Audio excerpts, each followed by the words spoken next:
Assalamualaikum warahmatullahi wabarakatuh.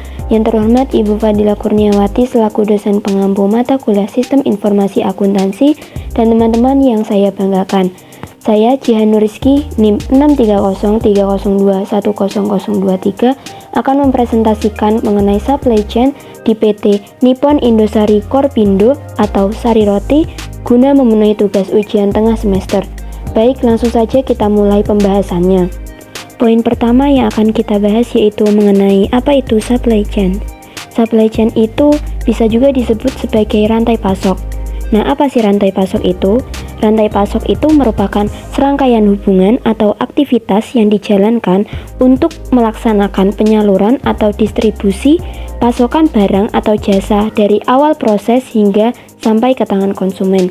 Nah, jadi jaringan perusahaan itu saling bekerja sama untuk membuat dan menyalurkan produk atau jasa ke konsumen akhir atau pengguna akhir dari suatu produk atau jasa.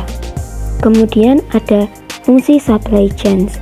Nah, ada dua fungsi supply chains, yaitu yang pertama, secara fisik mengubah bahan baku dan komponen menjadi produk dan mengirimnya ke konsumen akhir. Di sini bahan baku itu diolah menjadi suatu produk, baru kemudian didistribusikan ke konsumen akhir. Kemudian meyakinkan bahwa pengiriman produk atau jasa memuaskan aspirasi pelanggan. Nah, di sini itu udah dipastikan benar-benar apa produk yang dikirim itu sudah memuaskan atau belum. Kemudian ada tujuan supply chain.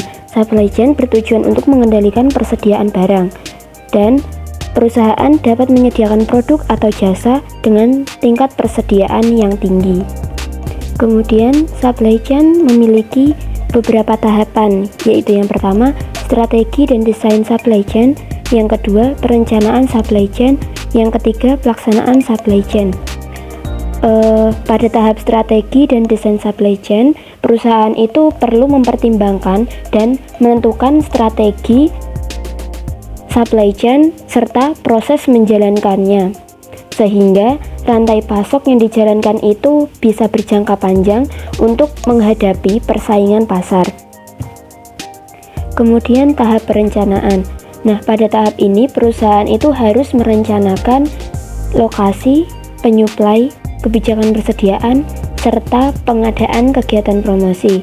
Dalam hal ini, perencanaan tuh harus dibuat dan dipertimbangkan secara matang, serta memperhatikan segala faktor risiko agar berjalan dengan lancar. Kemudian tahap pelaksanaan supply chain. Nah, menurut Hayati, tahap pelaksanaan pada perusahaan itu harus menggunakan salah satu dari dua cara operasional yang ada dalam proses supply chain, yaitu yang pertama cycle view dan push atau pull view. Nah, cycle view itu yaitu cara operasional yang merupakan serangkaian siklus yang terjadi antar bagian dan dilakukan melalui perantara antar fase yang berurutan. Kemudian push atau pull view. Nah, push atau pull view ini merupakan cara operasional di mana proses pushnya yaitu permintaan konsumen tidak dapat diprediksi dan harus diidentifikasi dengan melakukan penyimpanan investasi. Nah, sedangkan pull itu permintaan konsumen dapat diprediksi dan diketahui dengan jelas. Selanjutnya, poin kedua yang akan kita bahas yaitu mengenai bagaimana penerapan supply chain pada PT Nippon Indosari Korpindo Tbk. Sejarah singkatnya yaitu PT Nippon Indosari Korpindo Tbk berdiri pada tahun 1995 di Cikarang, Jawa Barat, yang kemudian beroperasi secara komersial dengan memperkenalkan Sariroti. Sariroti merupakan salah satu perusahaan yang bergerak di bidang industri pangan. Nah, tentu saja kita tidak asing dengan produk ini karena produk ini tuh sudah dapat ditemukan dengan mudah melalui seller dari agen distribusi keliling, minimarket, dan lain-lain. sari roti diproduksi tanpa bahan pengawet sehingga memiliki jangka waktu kadaluarsa yang pendek. Nah, dalam hal ini tentu akan membuat perusahaan itu bekerja keras dengan menyusun strategi untuk meminimalisir terjadinya kerugian produk yang tidak laku dan sudah kadaluarsa. Terdapat alur dalam penerapan supply chain di PT Nippon Indosari Korpindo, yaitu yang pertama dimulai dari supplier, kemudian produksi, kemudian distribusi, kemudian retailer, dan yang terakhir yaitu customer. Baik, kita akan bahas satu persatu mengenai alur tersebut. Dimulai dari supplier. Nah, pada tahap ini bahan baku itu dikirim oleh pemasok, kemudian diseleksi ketat untuk memenuhi standar perusahaan. Kemudian pada tahap produksi ini, perusahaan itu mengutamakan kecepatan dan efisiensi produk tanpa mengesampingkan kualitas. Jadi, kualitas dalam produksinya itu tetap terjaga. Kemudian tahap distribusi. Nah, agen distribusi sari roti ini tersebar luas di wilayah Jawa, Sumatera, dan Makassar. Dalam pendistribusian perusahaan ini itu menerapkan sistem just in time sehingga tidak akan terjadi penimbunan.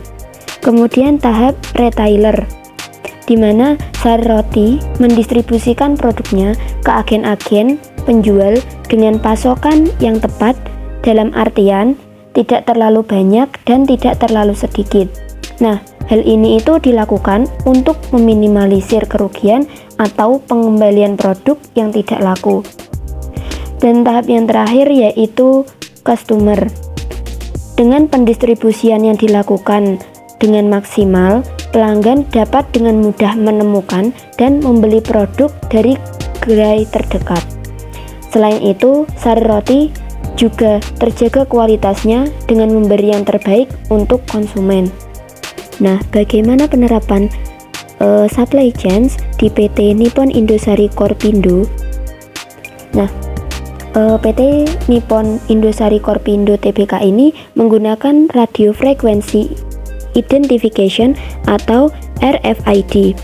Apa sih RFID itu? RFID adalah sebuah software atau perangkat lunak yang mampu menyimpan hingga 2000 bit data. RFID ini memiliki sebuah label yang fungsinya itu sama seperti barcode. Nah, RFID ini dapat memindai data atau mengidentifikasi barang tanpa kabel dan bersentuhan, sehingga akan lebih mudah dan praktis.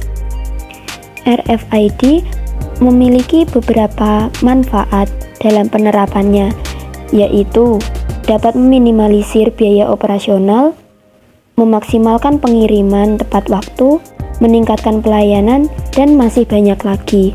Nah, apa saja sih manfaat yang dapat diambil dari penerapan supply chains ini?